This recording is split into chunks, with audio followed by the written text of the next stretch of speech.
2024 সালে ঘোষিত নিজেদের কঠোর শর্তে অনড় রাশিয়া, মন্তব্য ক্রেমলিন মুখপাত্র দিমিত্রি পেসকভের। জার্মানির যুব কল্যাণ কেন্দ্রে বন্দুক সহিংসতা 6 জনের মৃত্যু, সন্দেহভাজন হামলাকারী সহ আটক 2। নেটো সম্মেলনে জোটের ঐক্য ও সংহতির উপর গুরুত্ব আরোপের তাগিদ তুর্কি প্রেসিডেন্ট রিসেপ তাইয়েপ এরদোয়ানের। বল্টিক সাগরের নিরাপত্তা জোরদারে পোল্যান্ড ও সুইডেনের $4.8 বিলিয়ন সাবমেরিন চুক্তি স্বাক্ষর। স্টারমারের পদত্যাগেও শক্তিশালী থাকবে ব্রিটেনের সাথে সম্পর্ক, মন্তব্য ইউরোপিয়ান কমিশনের প্রধান মুখপাত্র পাউলা পিনহোর। ইউরোপের হালনাগাদ ও বৈচিত্র্যময় খবরাখবর আপনাদের সামনে এক নজরে তুলে ধরছি আমি তাসমিয়া টুম্পা।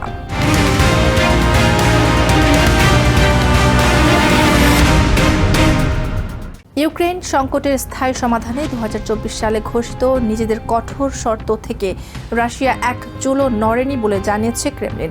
সোমবার ক্রেমলিনের মুখপাত্র দিমিত্রি পেসকভ কথা জানিয়েছেন।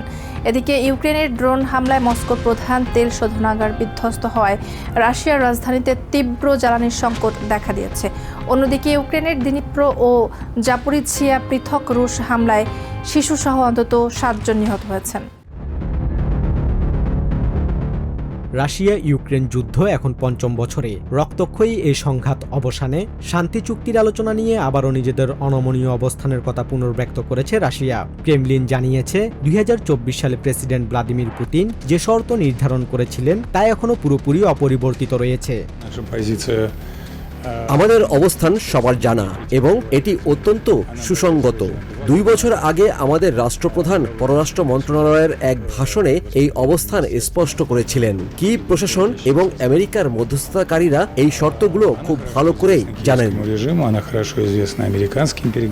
ক্রেমলিনের শর্ত অনুযায়ী ইউক্রেনকে অবশ্যই রাশিয়ার দাবি করা 4 অঞ্চল দোনেটস্ক, লুহানস্ক, খেরসন ও জাপোরিজিয়া থেকে সম্পূর্ণ সেনা প্রত্যাহার করতে হবে এবং নেটোর সদস্যপদ পাওয়ার আশা প্রকাশ্যেই ত্যাগ করতে হবে। কিয়েভের পক্ষ থেকে যুদ্ধ সীমিত করার সাম্প্রতিক এক প্রস্তাব পুতিন ইতিমধ্যে প্রত্যাখ্যান করেছেন। যুদ্ধক্ষেত্রে ক্রেমলিন অনড় থাকলেও খোদ রাশিয়ার অভ্যন্তরে এর বড় ধাক্কা লাগতে শুরু করেছে। 1 সপ্তাহ আগে ইউক্রেনিয়ান ড্রোন হামলায় মস্কোর একটি প্রধান তেল শোধনাগার বিধ্বস্ত হওয়ার পর রাশিয়ার রাজধানীতে তীব্র পেট্রোল সংকট দেখা দিয়েছে। পাম্পগুলোতে পেট্রোলের জন্য সাধারণ মানুষ ও ট্যাক্সি চালকদের ঘন্টার পর ঘন্টা লাইনে দাঁড়িয়ে থাকতে হচ্ছে। পরিস্থিতি আসলেই খুব খারাপ। সব জায়গায় পেট্রোলের জন্য লম্বা লাইন। অনেক পাম্পে তো তেলই নেই। 3টা স্টেশন ঘুরেও খালি হাতে ফিরতে হয়েছে। বাচ্চার ট্রেনিং এর জন্য বাধ্য হয়ে ঘন্টার পর ঘন্টা লাইনে দাঁড়িয়ে আছি। এখন গাড়ি চালানো কমিয়ে দিয়ে বেশি করে পাবলিক ট্রান্সপোর্ট ব্যবহারের চেষ্টা করছি।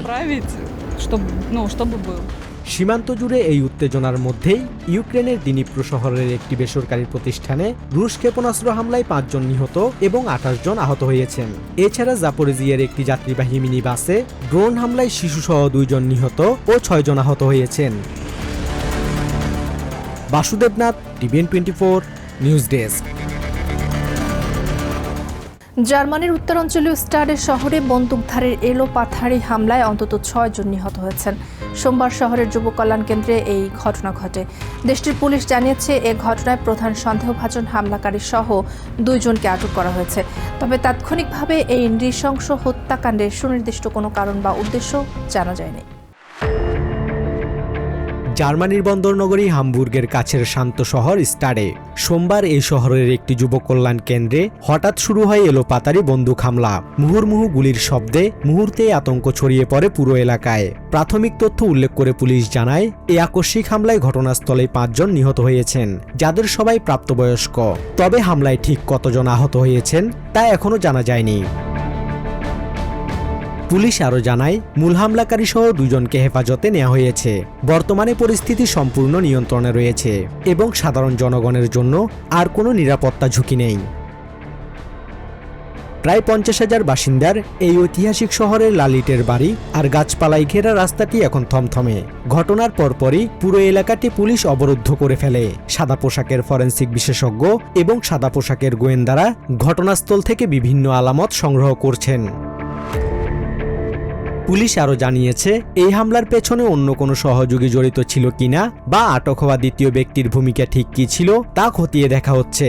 তবে এই মুহূর্তে আর কোনো সন্দেহভাজন পলাতক নেই বলে নিশ্চিত করেছে প্রশাসন। ল্যাটিন আমেরিকা বা অন্য কোনো আন্তর্জাতিক কোন্দলের সাথে এর সংযোগ আছে কিনা তাও তদন্ত করে দেখা হচ্ছে। Basudebnath, TVN 24 news desk. আগামী জুলাই আঙ্কারায় অনুষ্ঠেয় নেটো শীর্ষ সম্মেলনে জোটের সংহতি ও অভ্যন্তরীণ ঐক্যকে অগ্রাধিকার দেওয়ার আহ্বান জানিয়েছেন তুর্কির প্রেসিডেন্ট রিসেপ তাইয়েপ এরদোয়ান। সোমবার ইস্তানবুলে নেটো সদস্য দেশগুলোর সংসদ সদস্যদের উদ্দেশ্যে দেয়া এক ভাষণে তিনি এই তাগিদ দেন। এরদোয়ান বলেন, সদস্য দেশগুলোর জাতীয় নিরাপত্তার সংবেদনশীলতাকে বিবেচনায় নিয়ে প্রতিরক্ষা বাণিজ্যের সব বাধা দূর করতে হবে এবং সমতার ভিত্তিতে দায়িত্ব ভাগ করে নিতে হবে। তিনি আক্ষেপ করে বলেন, ইউরোপিয়ান নিরাপত্তায় তুর্কির অনস্বীকার্য অবদানকে প্রায় উপেক্ষা করা হয়। সংকীর্ণ রাজনৈতিক স্বার্থে প্রতিরক্ষা খাতে তুর্কির সক্ষমতাকে বাদ রাখলে কেউ লাভবান হবে না বলেও সতর্ক করেন তিনি। আসন্ন নেটো সম্মেলন থেকে আমাদের প্রধান প্রত্যাশা হল জোটের ঐক্য ও সংহতিকে আরও শক্তিশালী করা। সন্ত্রাসবাদের বিরুদ্ধে লড়াইয়ের মিত্রদের কাছ থেকে আমাদের উচ্চ প্রত্যাশা রয়েছে, তবে সংকীর্ণ রাজনৈতিক স্বার্থে প্রতিরক্ষা বাণিজ্যে বাধা সৃষ্টি করা বা ইউরোপিয়ান নিরাপত্তায় তুর্কির অনস্বীকার্য অবদান ও সক্ষমতাকে অবমূল্যায়ন করা কারোর জন্যই কল্যাণকর হবে না। Bir ülkenin lideri olarak Baltic সাগরে রাশিয়ার সম্ভাব্য সামরিক হুমকি মোকাবিলা ও নিজেদের নৌবাহিনীকে শক্তিশালী করতে সুইডেনের কাছ থেকে 3টি সাবমেরিন কেনার আনুষ্ঠানিক চুক্তি সম্পন্ন করেছে পোল্যান্ড। সোমবার বন্দরনগরী গদানিয়ায় দুই দেশের প্রধানমন্ত্রীর উপস্থিতিতে এই ঐতিহাসিক চুক্তি স্বাক্ষরিত হয়। চুক্তি অনুযায়ী $4.8 বিলিয়ন আধুনিক এই যুদ্ধ জাহাজগুলো পোল্যান্ডকে সরবরাহ করবে সুইডিশ প্রতিরক্ষা সংস্থা সাব।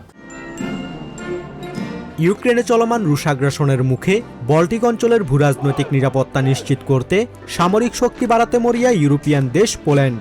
সোমবার এরই অংশ হিসেবে পোলিশ বন্দরনগরী গদানিয়ায় এক জমকালো সামরিক সম্মানের মধ্য দিয়ে সুইডেনের প্রধানমন্ত্রী উলফ ক্রিস্টারসনকে স্বাগত জানান পোল্যান্ডের প্রধানমন্ত্রী ডোনাল্ড টুস্ক। সেখানেই স্বাক্ষরিত হয় বহুল প্রতীক্ষিত এই সাবমেরিন চুক্তি। নেটোতে সুইডেনের অন্তর্ভুক্তি তুলনামূলক নতুন হলেও বল্টিক সাগরে আমাদের যৌথ সহযোগিতা এই অঞ্চলের নিরাপত্তা ব্যবস্থায় এক যুগান্তকারী পরিবর্তন এনেছে।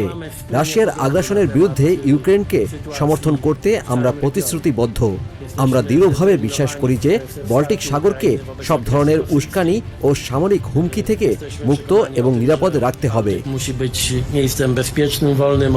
সুইডিশ প্রতিরক্ষা জায়ান্ট সাব এক বিবৃতিতে নিশ্চিত করেছে 47 বিলিয়ন সুইডিশ ক্রোনা বা প্রায় $4.8 বিলিয়ন এই চুক্তির আওতায় পোল্যান্ডকে 3টি সর্বাধুনিক A-26 সাবমেরিন দেওয়া হবে।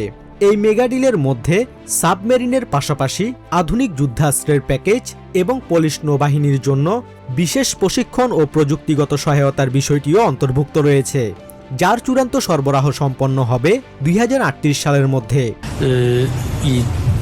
এই প্রজেক্টটির একটি দ্বিপাক্ষিক ও অংশীদারিত্বমূলক মাত্রা রয়েছে। এটি কেবল একতরফা কোনো বাণিজ্যিক লেনদেন নয়, বরং এটি প্রকৃত অংশীদারিত্ব যা পোল্যান্ড এবং সুইডেন উভয় দেশের প্রতিরক্ষা শিল্পের জন্যই অত্যন্ত লাভজনক হবে। গত বছরই পোল্যান্ড তাদের প্রতিরক্ষা খাতের আধুনিকায়নে সুইডেনকে অংশীদারি হিসেবে বেছে নেওয়ার ঘোষণা দিয়েছিল। চুক্তি স্বাক্ষর অনুষ্ঠানে দুই দেশের সরকার প্রধান ছাড়াও উপস্থিত ছিলেন পোলিশ পররাষ্ট্রমন্ত্রী রাডোস্লাভ সিকোরস্কি এবং প্রতিরক্ষা মন্ত্রী Wladyslaw Kosiniak Kamysz. Basudeb Nath, TVN 24 news desk. British প্রধানমন্ত্রী কিয়ার স্টারমারের পদত্যাগের পরও ব্রিটেনের সাথে সম্পর্ক শক্তিশালী থাকবে বলে জানিয়েছে ইউরোপিয়ান ইউনিয়ন। সোমবার ব্রাসেলসে এক সংবাদ সম্মেলনে ইউরোপিয়ান কমিশনের প্রধান মুখপাত্র পাউলা পিনহো এই কথা জানান। তিনি বলেন, স্টারমারের আকস্মিক পদত্যাগের পর আগামী 22 জুলাই ব্রিটেনের সাথে পরিকল্পিত শীর্ষ সম্মেলনটি অনুষ্ঠানের বিষয়ে নতুন করে মূল্যায়ন করছে ইইউ। কমিশনের president Ursula von der Leyen স্টারমারের মর্যাদাপূর্ণ বিদায়ের প্রশংসা করে এক বার্তায় বলেন, মাত্র 2 বছরের শাসনামলে স্টারমার একজন দূরদর্শী রাষ্ট্রনায়ক হয়ে উঠেছেন, যার অবদানের কারণে ইউরোপ ও ইউক্রেনের নিরাপত্তা আজ অনেক বেশি শক্তিশালী।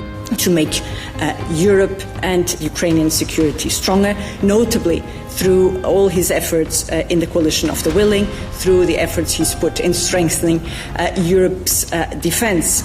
And our relations with UK are and will remain strong. এক নজরে ইউরোপের আরও নানা খবর পেতে চোখ রাখুন টিভিএন 24 নিউজ নেটওয়ার্কের ইউটিউব ও ফেসবুক পেজে।